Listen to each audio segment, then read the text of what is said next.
Welcome back to Square Off. State lawmakers have just one task they must complete during the legislative session. It's producing a state budget for the next 12 months. So, with time running out, why did Republican leaders decide to take 3 weeks off? When did that become a thing? Our politics panel steps in with answers to that question and many more. Democratic consultant Stacey Pearson of Looming Strategies and Republican consultant Daniel Scarpinato of Wing Victory. He is also a former chief of staff for Republican Governor Doug Ducey. Welcome back to Square Off. Good to see you. And I can welcome you both back because you've been on many times. We have, yes. Indeed we have. Which is a good segue to the interview with Amish Shaw and bigger picture question. Don't parties have a right? Parties want to win, especially now. And the House at stake, DCCC may be jumping in early, but if you want to win, don't parties do that? They do, but it also can be the Sports Illustrated cover curse, right? You get on the Sports Illustrated cover and you blow out your knee. I mean, we look at what happened in 2024 and the Democratic Party out of Washington, D.C. called it wrong in a number of places. And so I think the candidates just need to finish this race and they need to get through July. And I think voters are going to decide who they want to vote for, not who Washington tells them to. Yeah, I mean, I've worked at national party committees on the Republican side, and we were always very religious about not getting involved in these for that very reason, because oftentimes the candidate you'd want, if you actually endorsed them, it might hurt them. So I imagine this is, they think this is going to somehow help their chosen candidate. I don't think it really will, but I just think it's kind of boneheaded, and it's better just to stay out.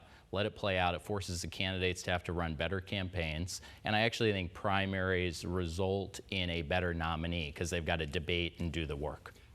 Who do you think Republicans would rather face, Amish Shaw or Marlene Gillon Woods? I don't know. I mean, I do think that Amish is a really hard worker.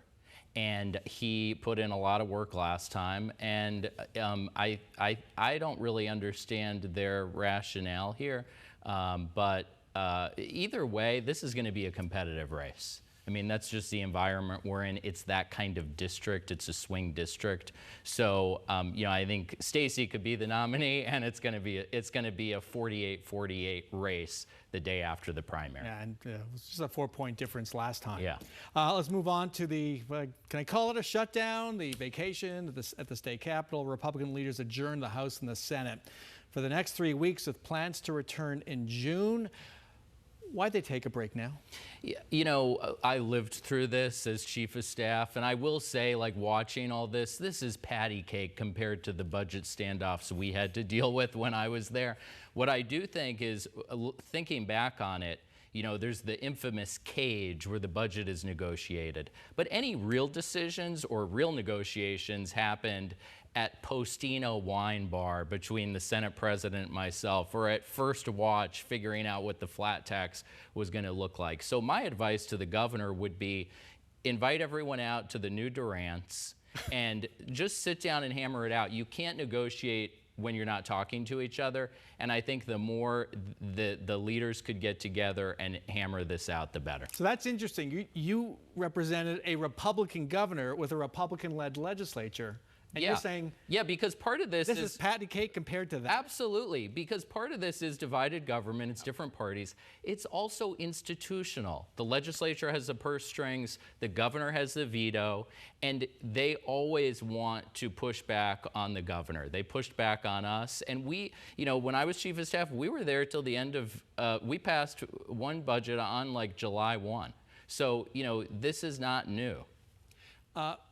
Were the Republicans mainly trying just to score a few points ahead of the primary, having the governor veto 2 of their budgets and just come back at her with that during the election? Exactly. I mean, we're 180 days from the general election. So I'm thankful that they've called a timeout to stop with the performative politics. We would have had press conferences every day in the Rose Garden screaming about this and then that. I mean, folks right now are writing mail pieces from the dais. They're taping their candidate commercials and their social media posts. And so it's nice for them to take time out, cooler heads can prevail and they can do math. And that's where I think, take it offline, Yeah. you know, go to a casual setting and figure this out. It's not going to happen through the media. It's just not how to negotiate a budget. Can you isolate one thing within that budget that would lead to a breakthrough, one change in position that would lead to a breakthrough and just end the stalemate? Well, I think what everyone has to wrap their minds around is the budget has doubled in size over the last 10 years. And now we have some things that the governor and legislature have all said they want to do related to the federal tax changes. That means something's got to give. The budget just can't grow at the rate that it's been growing. And actually, the budget that they passed does grow at like less than 2%. But we've had budgets that have been growing at very large rates. And I just think those days are gone. You could get $300 million by allowing Prop a 123? vote on Prop 123. Yep. I think Prop 123 would be the domino to fall, and then watch the additional negotiations. Is that likely? Well, the challenge is that no one is proposing what Stacey's proposing, which is to use Prop 123 dollars to provide more breathing room. The governor wants it dedicated to things. The legislature wants it dedicated to things. The teachers union wants it dedicated to things. So that would be a budget solution. I just don't see anyone really pushing that idea. All right. On to empowerment scholarship accounts. Arizona voters might be asked to decide to put curbs on the school voucher program in November. Now, School Superintendent Tom Horn is urging ESA families to spend taxpayer dollars on college tuition. This is legal, correct? It is.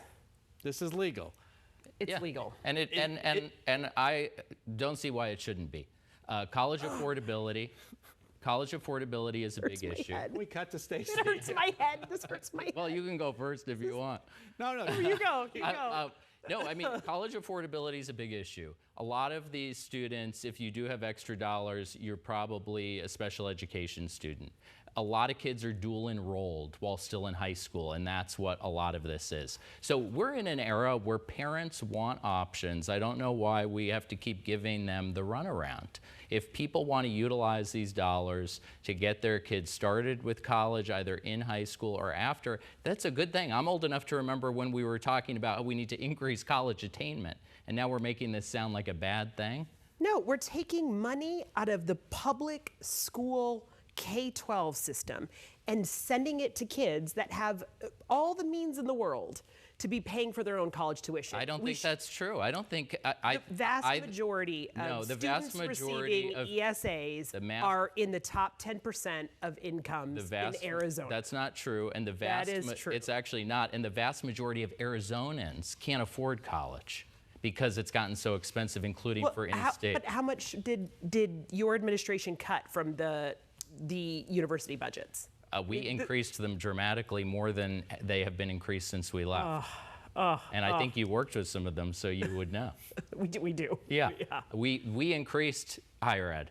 Look at it before and after. But the big issue is, how are we going to empower people to make decisions and make sure that their kids get educated? And I don't know why we'd give them the runaround. Got to end it there. To be continued. Dan Scarpinato, Stacey Pearson, thanks so much for joining us. Thank you. That's our show for this week. Thanks very much to all of our guests, and thank you so much for joining us. See you back here next weekend for another round of Sunday Square Off.